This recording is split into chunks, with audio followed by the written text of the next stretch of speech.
Good afternoon and welcome to today's press conference with Minister for Finance Elisabeth Svantesson and the OECD Secretary-General Mathias Cormann. During the press conference, a PowerPoint presentation will be presented. The press conference and the PowerPoint presentation will be available on the Swedish government's website, government.se.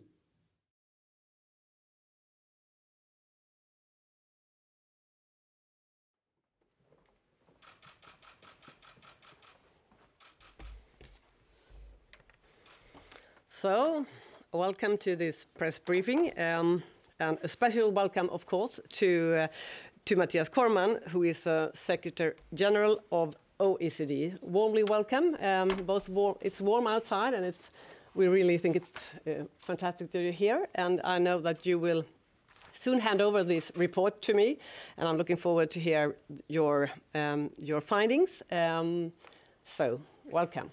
Well, thank you very much, Minister, for your welcome. And it is indeed my privilege to hand over the OECD Economic Survey for Sweden for 2023. So, thank you. And the floor is yours. Thank you very much. Minister Svantesson, Ambassador Brandt, colleagues, it's a great pleasure to be here with you today to launch this 2023 OECD Economic Survey of Sweden. Last week we released our latest global economic outlook, which showed that the global economy had began to improve, though to a lower level of global growth at this point. The improvement comes amid a lowering in energy prices, easing headline inflation, and better global economic prospects brought on by China's reversal of its zero-COVID policy in 2022. Now, Sweden's economy has done slightly better than the OECD economy as a whole, as you can see on this graph. In fact, Sweden's GDP surpassed its pre-pandemic level in early 2021. Employment had recovered by the end of 2021, driven by higher labour force participation, though unemployment remains elevated. With Russia's continuing war of aggression against Ukraine, the Swedish economy is under renewed pressure. Inflation at over 12% reached a 30-year high in December last year before falling back to a very high 9.7% in May, based on data released earlier today. And inflationary pressure remain broad. Monetary policy tightening has helped to contain long-term inflation expectations, which have remained only slightly above the 2% target. We expect the Riksbank to tighten monetary policy further if required to bring inflation durably back to target and to ensure that inflation expectations are well anchored. In the context of inflation and population ageing related fiscal pressures, we welcome the fact that fiscal policy settings in Sweden are broadly back to neutral this year after the considerable discretionary fiscal support in response to the pandemic and the energy crisis in recent years. We recommend that the government should gradually phase out energy crisis support measures. Support should again become limited to the standard social safety net. As part of a return to the more normal budget process, extraordinary amendment budgets, which in the context of the pandemic and the economic impact of the war were relatively frequent over the past 3 years, should also again be used less in line with the government's stated intentions, which we welcome. Household debt servicing costs have begun to increase and are projected to significantly increase further. Most mortgage debt in Sweden has variable or short-term fixed rates, which makes the Swedish housing market comparatively more sensitive to rising interest rates.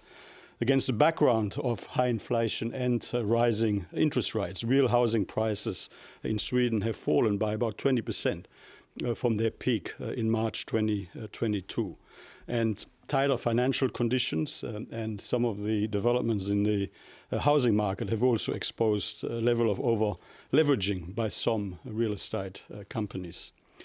The combination of falling real disposable incomes higher interest rates and declining household wealth is holding back private consumption and investment. And after 2.7% GDP growth in 2022, output is projected to shrink slightly by 0.3% this year, resuming growth of around 1.4% next year.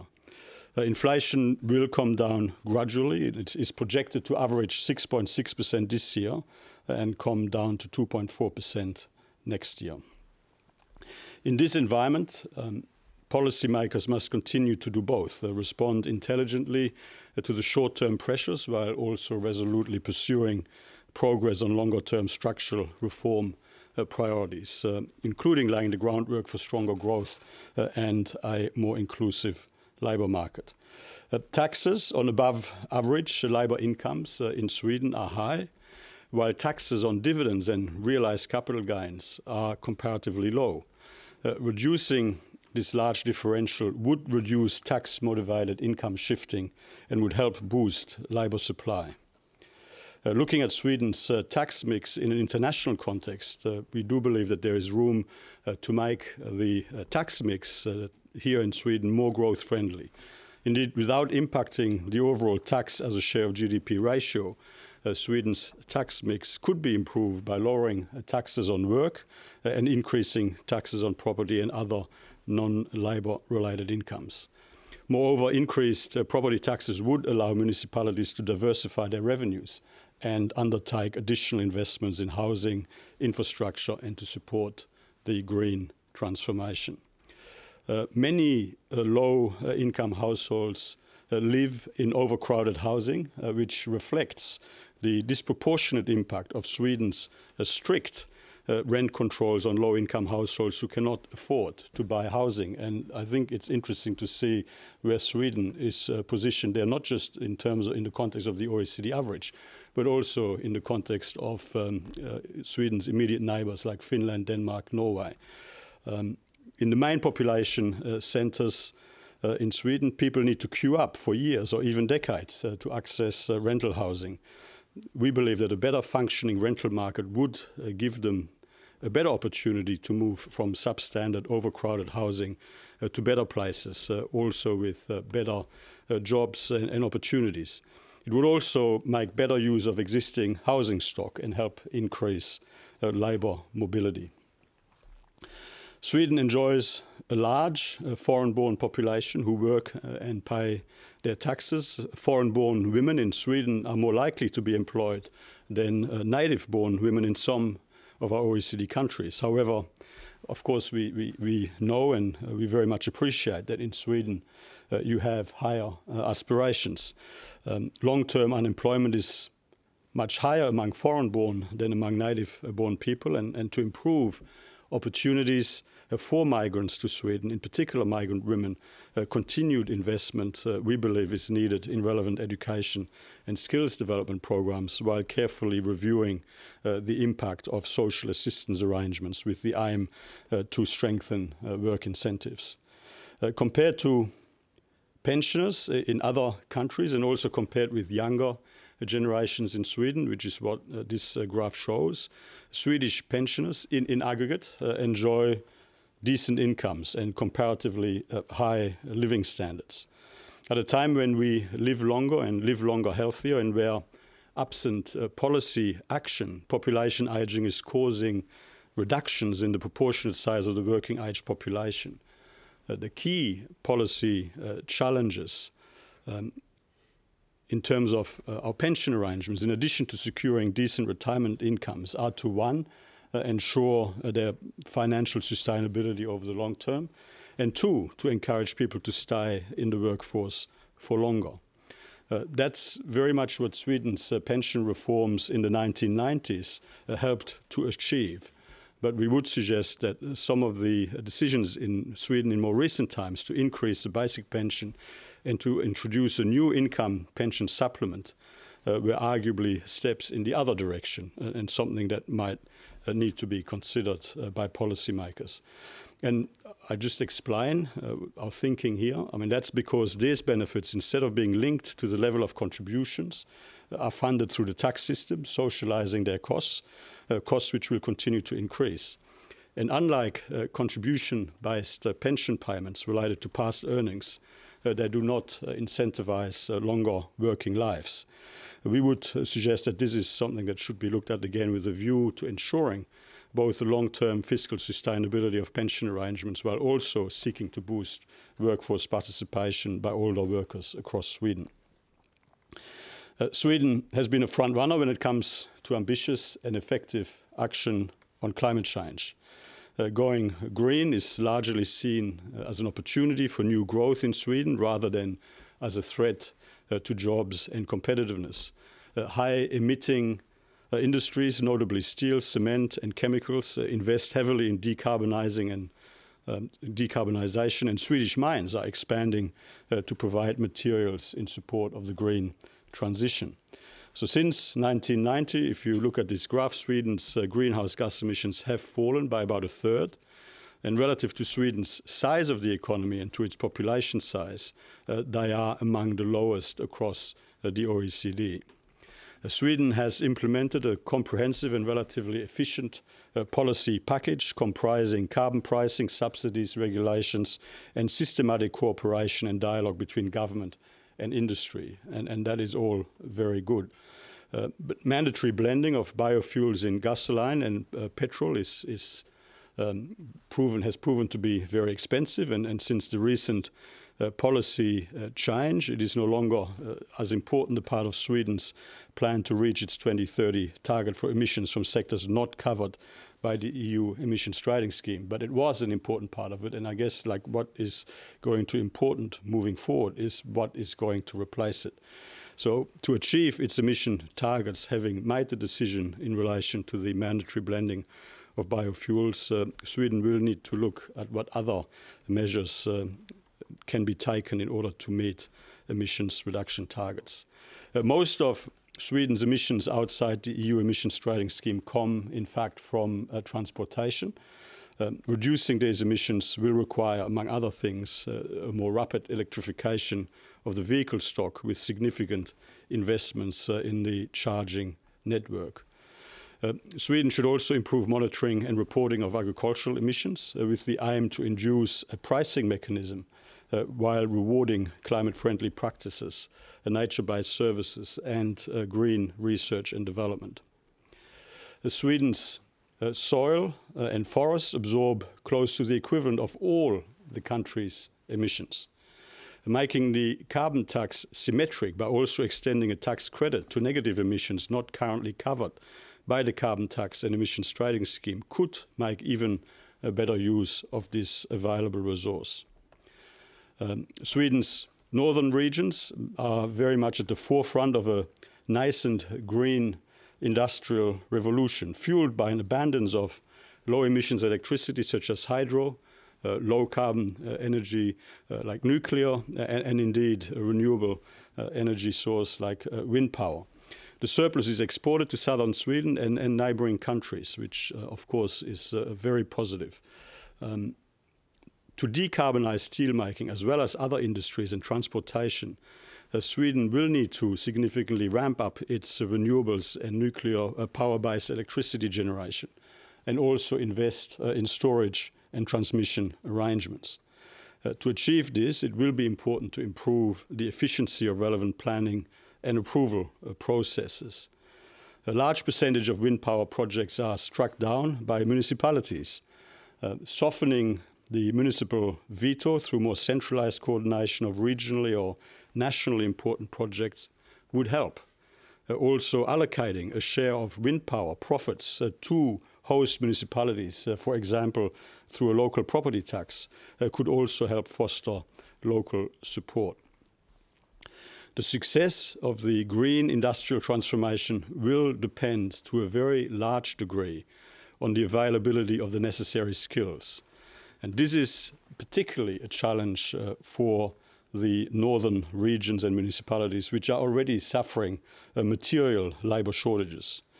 Green industries can bring attractive, well-paid jobs, but they also depend on local communities offering high-quality housing infrastructure and public services, and indeed they do require a skilled workforce. This will require close cooperation between municipalities, the public employment service, universities and industry, and this is an obvious area where improvements can be made. Moving just briefly to the OECD Public Governance Monitor of Sweden. Trust in government in Sweden has traditionally been very high, and I should say this is a survey of just 22 OECD countries. Not all OECD countries have participated in this survey, so that is why. So the outcomes have to be considered in that context. But trust in government in Sweden, when this survey was conducted, was slightly below the OECD average, with 39% of Swedes trusting their national government. Sweden has developed an enabling environment for citizens to participate in public life, which is a big tick. But the 2021 OECD survey, so this is a 2021 OECD survey on the drivers of trust in public institutions, found that citizens are less confident in their ability to influence policy making than across the OECD average, despite what is a very highly developed enabling environment for citizens to participate in public life. This is particularly important given the transformative nature of some of the challenges and opportunities we're dealing with today. The Public Governance Monitor also highlights Sweden's unique governance model among OECD countries, with a small number of government offices and 344 national government agencies built on consensus decision making. This is a model that appears to be delivering for citizens. However, in the context of today's cross-cutting challenges, including climate change challenge, the digital transformation, working coherently on a whole of government basis is not always straightforward when you're dealing with 344 national government agencies and consensus-based decision-making in that sort of context. So finding concrete solutions to make all of that work better and to optimize the level of policy coordination and policy coherence will be key to tackling that challenge. So in closing, Sweden's institutions and economic management have performed very well in addressing both short-term crises and in setting the ground and making decisions to tackle longer-term challenges. And Sweden's achievements in promoting economic growth that is green and inclusive truly stands out. But of course, when you do a survey like this, you always you don't just pat the country on the back. You also always look for the opportunities on where we can do even better. And the OECD, of course, stands ready to continue to work with the Swedish government to help maintain the momentum on all of the things that can be usefully done into the future. So thank you very much, Minister and everyone. Thank you very much. And I mean, it's always helpful and good to get input from outside expertise, especially with the global perspective that you and OECD has. And I will just give a brief comment on some of the things you said. The description of the Swedish economy is in line with my view, and our economy came out quite strong after the pandemic, in quite good shape and a bit quicker than many other countries. But as you said, now the economy is under pressure, and the main reason is, of course, the war in Ukraine, Russian war in Ukraine, which has resulted in problems in inflation and global supply chains and so on. And high inflation and high interest rates are putting a lot of pressure on Swedish households, as you said, because Swedish households have high mortgages and adjustable interest rates. But it also pressures, of course, many companies. So that's why the government has, one of the priorities now is to combat inflation, and at the same time also support vulnerable households. But the inflation is too high, and it has to come down. I also, when I read this, because I had the opportunity to read it before the journalists here, we found that we are in completely agreement also when it comes to keep the fiscal policy quite neutral in order to fight inflation and not work against the monetary policy. And I'm also glad that we in November, when we put a budget in the Parliament, it was a budget that was combined for this year energy crisis support, but was neutral in terms of fiscal impulse. That's good. And in this quite difficult time, we have a plan on three different, a plan with three different very, I think, quite clear positions. First of all, inflation. We have to combat inflation. But secondly, we will improve incentives to work. Because that is, as you also said, an important task for the government to see that work always pay. And third, we will have a focus on increasing Swedish growth, because when you have problems here and now, it's sometimes it's difficult to put your eyes and look ahead for 10 and 15 and 20 years. But we see that Sweden needs structural reforms, and when I read this, it's good to have your advice and recommendations with us in that work. During our mandate, we will also reduce the tax on labor income, and also last week I stood here and I gave a press brief on what we will do to see that less people have social assistance system, where many people, as you said, that are far outside, long from the labor markets, and they can't really support themselves. And we need to see that work always pay, and we really need to help people to get to work. So that's a very good and important task for the government. And the third, then we also see that we have to help people in with education, with Swedish language, and many other things. Very briefly on housing market, I share the view that we have problems and that this must be handled, and that's why the government now preparing reforms to increase incentives for housing construction. And we also see that the reforms will increase the supply of land available for construction and simplify building regulation, because that's one of the big problems right now and have been for many years. Very briefly, something about the chapter of the green transition. It's a very good chapter, and even though it's not my direct responsibility in the government as a Minister of Finance, we see that the recommendation is very timely in our work, because in the end of this year, we will hand a climate policy action plan to the Parliament, and where we will present the measures to meet the climate targets, and we will of course also bring the recommendations of OECD into that important work. And I also know that you will meet the Minister of Climate, Romina Pourmokhtari, today, I think, and I guess you will discuss these questions also with her. So once again, thank you for the report, and it comes very timely in different ways, and we're looking forward to work with it ahead. Thank you. Now we can take a couple of questions. We can start with TT. Joakim Goxer, TT. Thank you for the presentation. I say inflation is significantly higher in Sweden than in, for example, Denmark and Finland, and a lot of economists blame the weak currency. What's your view on that? Would we have a less severe inflation problem with another currency? Well,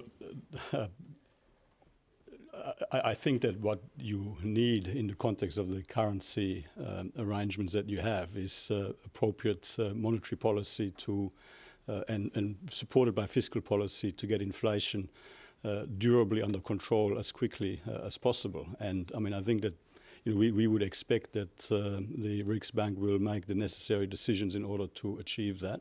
I mean, it is true that in Sweden inflation has been particularly high, and it's been stubbornly high, perhaps for longer than we would have liked to see, and so we would expect that decisions will continue to be made in order to bring inflation down to target, and to ensure that inflation is brought down to target durably, and that inflation expectations are well anchored moving forward.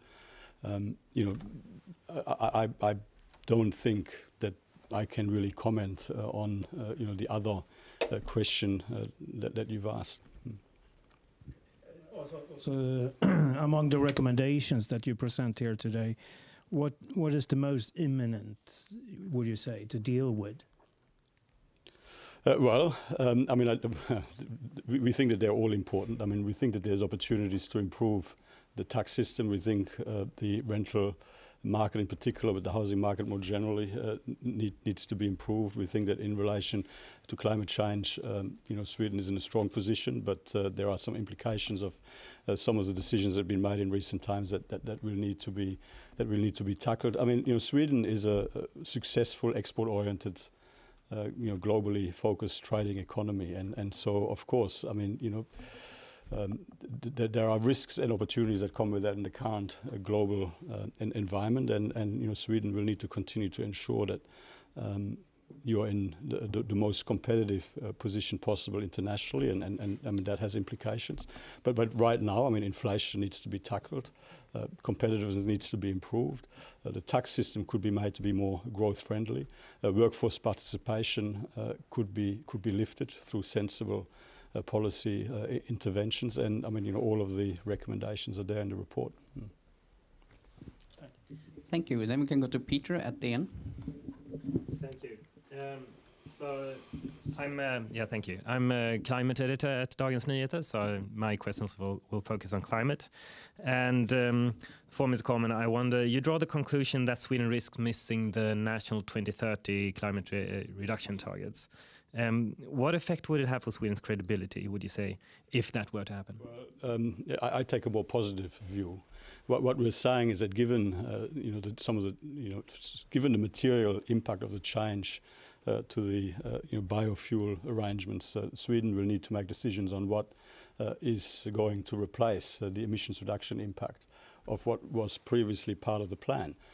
And I'm confident. I mean, what we're saying is that Sweden needs to do that, and I'm confident that Sweden will do that. I mean, Sweden has got great credibility when it comes to committing itself to ambitious and effective action on climate change, and this is just a matter of making sure that Sweden remains on track. Right, I have also two more questions on the transport sector. So, for one example, you say that scrapping the bonus for clean cars came at an unfortunate time. Should the bonus for zero-emission cars be reinstated, or low-emission cars? Well, I mean, that is, as part of the package of initiatives that the government needs to look at. I mean, I think that is something that the government should consider for sure. And finally, you also say that we should scrap basically the 2030 target for the transport sector. Well, what we're saying is, I mean, there is sectoral targets can be useful, but ultimately, what matters is what the target across the non-ETS covered part of the economy, and essentially that subsumes the transport sector as well. I mean, that includes and that covers the transport sector. So we don't believe that there's necessarily much value in having a specific transport sector specific target when it is already adequately covered by the broader non-ETS related target. Thank you. Any more questions? No? Then we can go to interviews.